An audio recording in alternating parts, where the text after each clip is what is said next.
Hail Thor, you wise and wide-travelled god. You bring the driving rains that bring our summer. Hail Thor, may you accept my offering of tobacco. Hey guys, thank you guys for joining me on another journal entry, another video. Just wanted to put this at the beginning of this video, as I actually had planned on doing far more.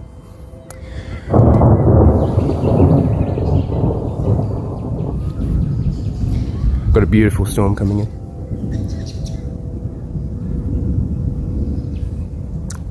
In this video, I just wanted to talk about spring in Australia, and what that means as an Australian, what that means as an Australian pagan.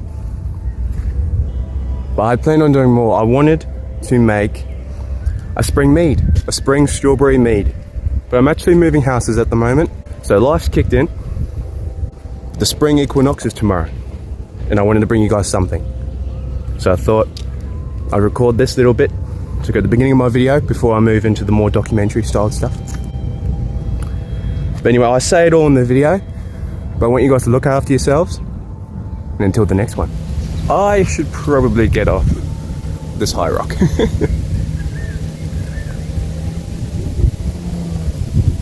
Hail spring, hail the spirits of spring, hail Thor, hail Frey, hail sunshine, hail rain.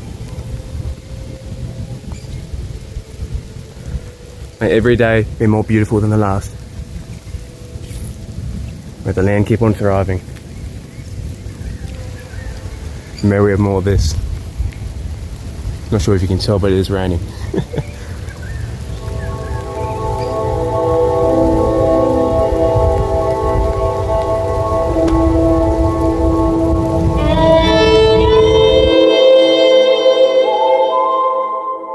How are you going? Welcome back to my channel, Unga Gothi Journals.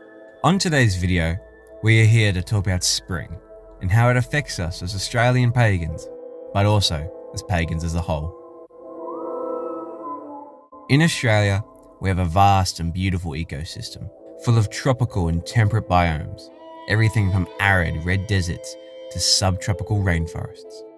Housed in these fantastic ecosystems is a complex array of life, from eucalyptus-eating koalas to cheeky cockatoos and ancient crocodiles.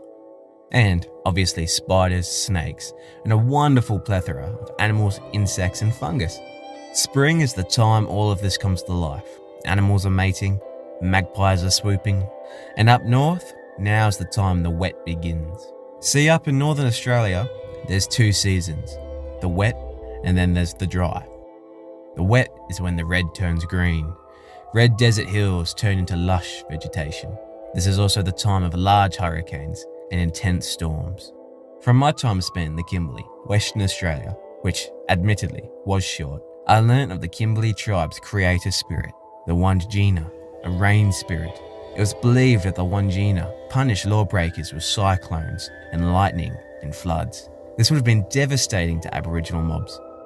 But I couldn't help but see the parallels between their Wandjina and our Germanic Thor, Thunor, Ukko, personifying strong, angry storms as an animistic being.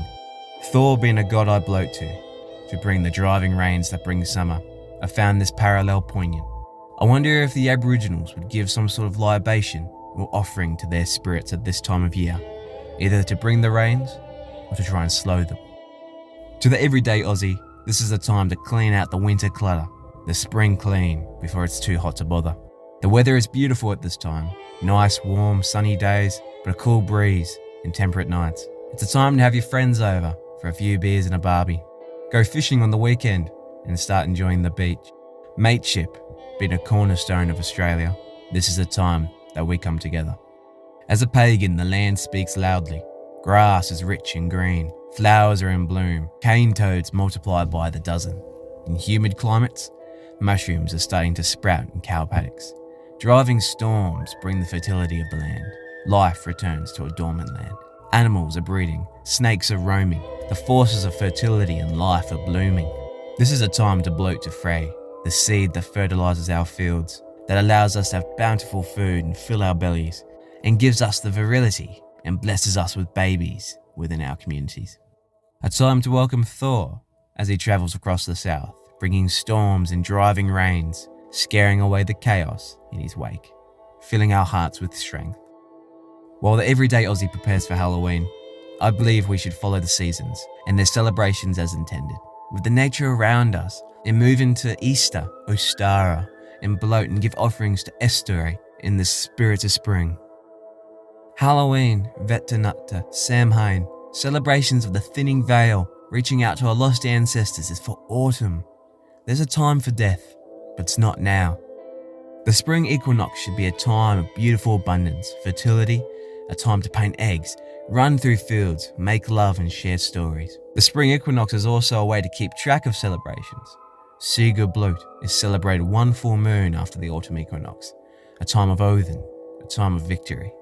I wanted to make this video to talk about the beauty of spring and show off some of the wonderful nature that surrounds me. Because at the end of the day, Odin, Thor, Frey, these are gods from Germanic Europe, gods of the ancestors. So I think it's important to make the distinction.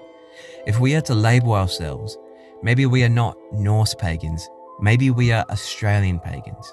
For example, when the Frisians, Angles and Jutes migrated to the Isles, they became a whole different culture, Anglo-Saxons, along with their gods. So when our ancestors migrated here, the old gods got here the same way we did, but the land has been here far longer, and the spirits in this country are ancient and wild. I think we can serve to learn a thing or two from the Aboriginals of this land. They are deeply animistic, even shamanic. They ask the water for permission before entering its embrace. They have the dream time. They are tied to this land and know its language better than we ever could imagine. It's time we listen. The dream times aren't as accessible as they should be. And as we are all animists, I think it would do no harm to learn a little more about the native cultures of our homelands. Whether that be your own culture or another, you might just find you are more similar than you had thought. I can't thank you guys enough for watching another video of mine. I'm really enjoying making these videos and I hope to bring you many more. I hope spring brings you fertility and abundance, love and happiness, and I hope you look after yourself. And until the next one.